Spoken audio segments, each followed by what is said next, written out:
So good afternoon, everyone. Thanks to Akriti and the organizing committee for having us here and presenting the super specialized techniques that we are offering in the domain of reproductive genomics at Dr. Lal PathLabs. My topic is diagnostic implications of NIPT and chromosomal microarray in reproductive genomics. So prenatal tests are basically a series of tests that we offer during pregnancy in order to estimate that whether a developing fetus is at a risk of any kind of chromosomal aneuploidy or not. There are prenatal genetic screening and prenatal diagnostic testing. When we are talking about prenatal genetic screening, it basically means that it is a non-invasive test and it estimates the risk and the percentage risk that a developing fetus is at. And when we are talking about the diagnostic test, it is basically an invasive test that accurately tells us that whether a developing fetus has a particular chromosomal abnormality or not. The basic testing algorithm is as follows, that if it's a high-risk pregnancy and at advanced maternal age and the aneuploidy markers are found to be positive, then the patient is counseled either to go for a NIPT, that is a non-invasive test. If NIPT comes out to be positive, that is a high risk, then it is followed by the confirmatory test. So at Dr. Lal PathLab, we have three categories of MBFD testing. The first one is the maternal MBFD testing. The second one is the MBFD combined with the 5 common microdeletions disorder. And the last one is the maternal serum testing, that is reflexed if the trisomy 21 comes out to be positive by a biochemical test. When we are talking about the NIPT testing, it basically measures the amount of the cell-free fetal DNA and screens for this genetic abnormality that for the cell-free fetal DNA that is flowing in the maternal blood. So the workflow is like we have to collect approximately 10 to 20 ml of the mother blood in a Streck tube, followed by the DNA extraction, then the sequencing through the NGS platforms, and the different downstream processing are being followed, and further followed by the analysis of the report. As per the ACMG guidelines, it clearly states that for all the MBFD testing, trisomies for 13, 18, 21 and the sex chromosomal abnormalities should be reported. However, we also report some kind of rare autosomal trisomies like trisomy 18 and 19 and 16 and 9. But we know that these kind of trisomies are never go beyond 10 to 12 weeks of pregnancy. So they are also included in our NIPT reporting. When we come out to the advantages of MBFD testing, it is early diagnosis. That the sample can be collected to as early as 10 to 12 weeks of gestation. It is simple and convenient that it is a non-invasive technique. It is reliable. It has a detection rate of greater than 99%, and we use the bioinformatic pipelines that are completely validated. So the result is 100%, 99% accurate. This is basically an example of the MBFD report that we have, in which the green spots basically indicate that it is a low risk, whereas the red spot indicates that it is a high risk. This is the classic example of Klinefelter syndrome that was detected in one of the samples. The MBFD scoring is basically based upon the Z-scores, and the Z-score is basically the value that is estimated with reference to the normal population. The limitation of NIPT testing is that it cannot completely rule out aneuploidy. It detects a single gene. It cannot detect a single gene condition. It cannot detect congenital anomalies, and the possibility of no result is very high, or we get intermediate result where we ask for the repeat sample. Coming over to the cytogenetic testing, when we are talking about cytogenetics, it is basically the study of the inheritance of the structure of the chromosomes, the function and the behavior in relation to the gene inheritance, organization and expression. So it has been seen that the majority of the abnormal reproductive outcomes are related to chromosomal aneuploidies. When we are saying chromosomal abnormalities, it can be either numerical in nature, that is change in the number of the chromosomes, or it can be structural in nature, that is there is a change in the structure of the chromosome. It can be a deletion, duplication, inversion, substitution or a translocation. Cytogenetics has basically evolved over the years, right from the whole genome low resolution, that is the karyotyping that we see on the left quadrant, to the FISH, that is basically a targeted based approach in which the commercially FISH probes are available, and then we can identify that whether a chromosomal abnormality is present or not. To the most recent one, that is the chromosomal microarray, that provides a whole genome profile of an individual at a much higher resolution, and it is able to detect any kind of chromosomal aneuploidy, be it microdeletion, microduplication or a uniparental disomy. So when is the microarray test required? It can be performed on a peripheral blood sample. When we are saying peripheral blood sample, it can be a woman prior to pregnancy to evaluate her chromosome risk, an infant or a person who has a congenital malformation, a male who is suspected with infertility, a family member to detect any kind of chromosomal abnormality. Secondly, microarray testing can also be performed on a prenatal sample. Prenatal sample can be amniotic fluid sample or a CVS sample. In cases of advanced maternal age or abnormal ultrasound findings or the dual markers are coming out to be positive, then the prenatal sample can be considered for microarray testing. The other one is the POC specimen. In this, the sample is basically taken after the miscarriage or a stillbirth, and the sample should be sent to us in normal saline. So what is basically a microarray? Microarray is nothing but a set of oligonucleotide probes that are attached to a solid surface to photolithographic effect, and these basically probes have complementarity to the gene of interest. So this way we are able to detect any kind of microdeletion or microduplication to as low as 20 kb in size, and it is the only technique that can tell you about the LOH, that is loss of heterozygosity or a uniparental disomy. Microarray detects the copy number variations. So copy number variations are basically the large regions of the genome that encompasses approximately 13% of the genome, and these are the stretches that are that vary in size, and these copy number variation can easily be deleted or duplicated in the genome, resulting in any kind of chromosomal abnormality. So this copy number variation, if it is more than if it is less as compared to 10 kb in size, can be easily detected through through microarray, which initially could not be detected through karyotyping. So that is the one of the major advantage of microarray, that it has a detection capacity to as low as 10 kb in size. Coming over to the implementation of microarray in prenatal diagnosis. So when we are talking about the prenatal diagnosis, we are basically talking about three kinds of specimen. The first one being the CVS sample, that is usually collected at 10 weeks of gestation. The second one is the amniotic fluid sample, that is usually collected around 14 weeks of gestation. And the CB, that is the cord blood, that is 17 to 19 weeks of gestation. So the prenatal testing algorithm that is followed is that then whether it is an advanced maternal age or the soft markers are found to be positive, then the genetic counseling is done and the patient is offered different kind of testing options. First one can be the non-invasive method that we have already told you about, the NIPT testing. The second one is the invasive technique. So when we are talking about the invasive technology, we have three different platforms. First one being karyotyping. So karyotyping advantage is that it can detect any kind of chromosomal abnormality but has a limitation. Limitation is that any chromosomal abnormality that is greater than 5 MB in size will be detected. Any kind of balanced translocation will be detected through karyotyping. The second one is the FISH. In FISH, we have a limitation that only 5 chromosomal abnormalities or the commercially available probes that are available, that is of 13, 18, 21, X and Y. These are the most common ones. So it can be detected through FISH, but has an advantage that you will get the result early, probably within 3 to 4 days maximum. The most advanced one is the chromosomal microarray, in which we can detect any kind of copy number variation, microdeletion, microduplication, and any kind of UPD. So at our present facility, we have the Cytoscan cytogenetic suits.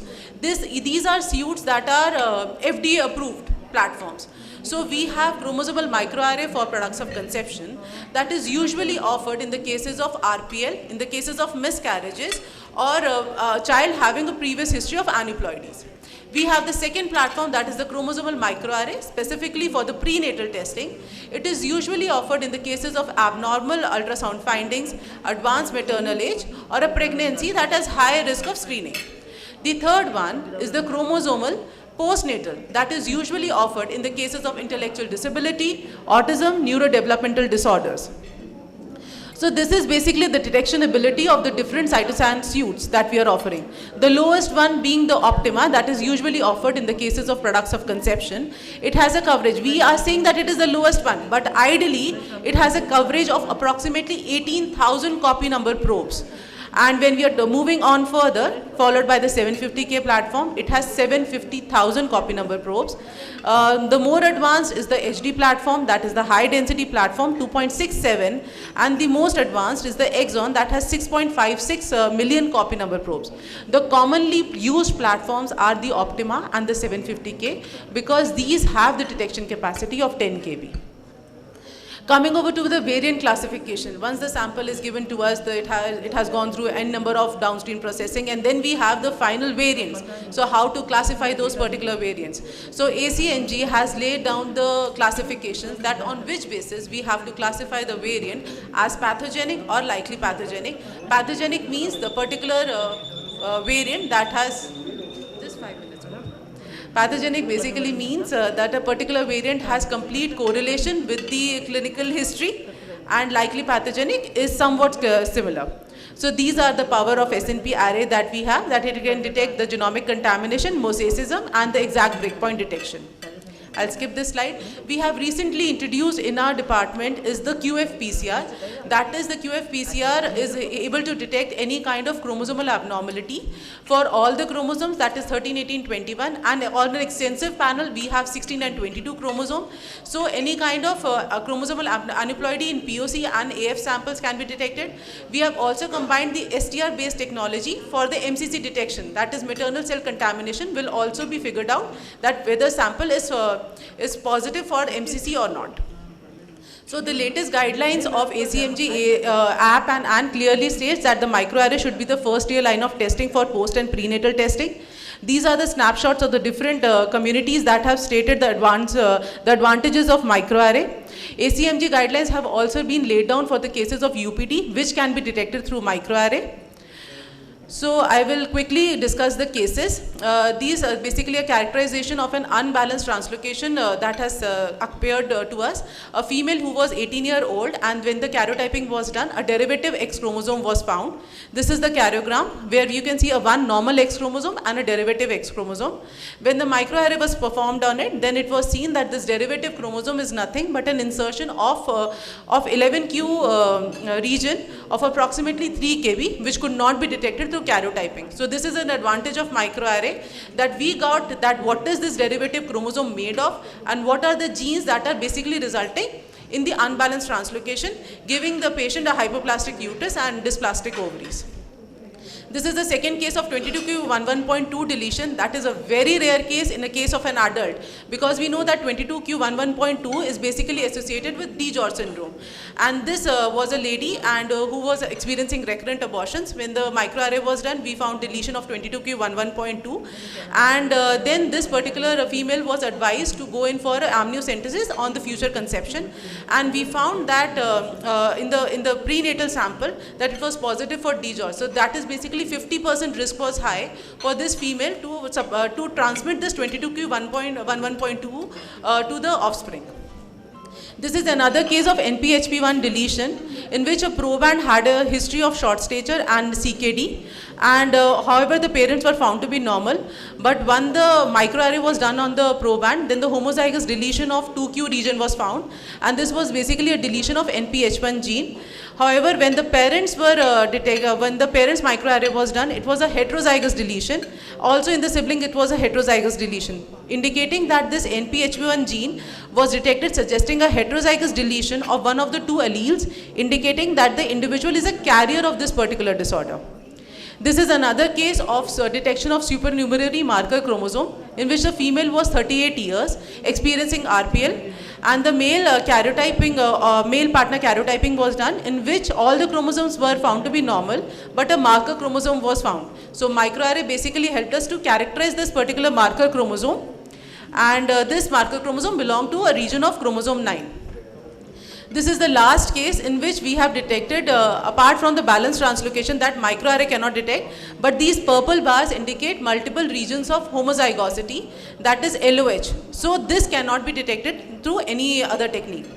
So basically the takeaway is that the CMA is the first year line of testing for test for pregnancy showing ultrasound anomalies and a normal karyotype. CMA is the first year test in the prenatal and postnatal conditions. CMA is very informative for interrogating the CNVs and establishing an essential and characterizing the VOS detected.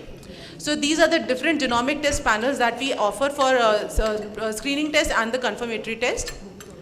And this is our team. Thank you. Thank you, Dr. Leena. We'll continue with the next talk. Thank you. So the chairpersons continue. And the Dr. next Leena, talk would be by Dr. One Milani. second. Yeah. Could you please tell us the cost of this microarray? And is it available with all the labs, most of the labs? It's Lal Lab. It's from I Lal know Lab. that. Yeah, I know. But the FDA platform that we offer, I'm not sure that the other labs are offering. So we have the Cytoscan suite. Other labs, there are different competitive partners, that is Agilus. But NIPT itself is very expensive, and what are the charges I of understand microarray? that, ma'am. Now ACMG clearly says that rather than going for a screening test, if you have like advanced maternal age and abnormal ultrasound findings, directly go for microarray rather than a screening test. Is it affordable? Yeah.